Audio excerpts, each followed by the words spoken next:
Go ahead. Alright, I'm Ryan Fisher. I'm Drew Mattis.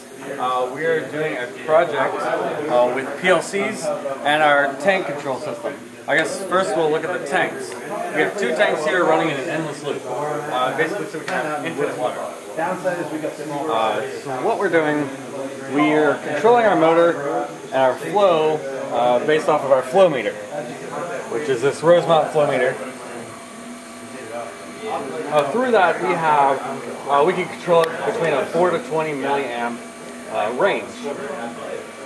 So with that, we can take our flow, which goes in the PLC, which goes to the frequency generator in the motor, and then the motor speeds up depending on what we need. So if we go over and look at the program, we have this all based in ladder logic. It's a pretty short program, it's 9 rungs. We have a couple extra mathematical formulas just to get it where we need it to be. We have the PLC program connected to KEP server so we can control it with Wonderware. Wonderware is an HMI interface where we can control it at a human capable level. So let's start this at 5.6 gallons a minute.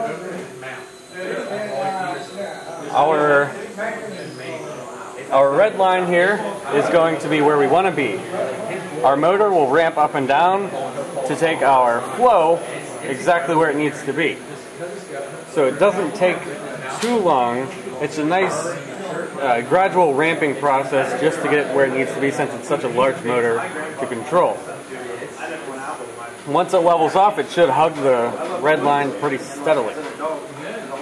Now if we look a little bit smaller here, we have our set point, which is 5.625 gallons a minute, and you can see our process gallons per minute is just at 5.6. So it's right where we need to go, and the motor's hugging somewhere about 800 RPM.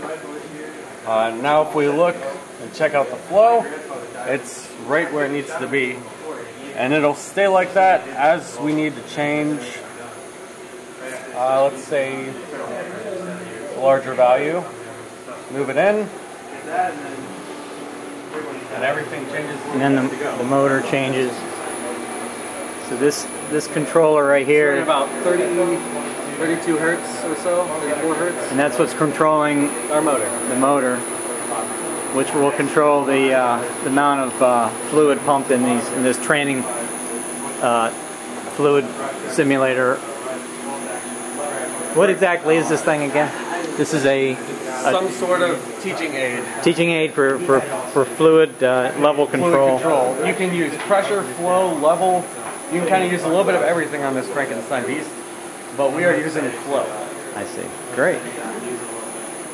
Awesome. All right.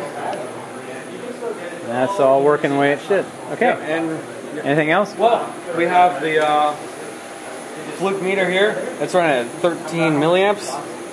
Basically, like I said at the beginning, it's running 4 to 20 milliamps, and 13 milliamps is exactly where it should be reading through our analog input. That should be the system. Okay, great. All right, thank you.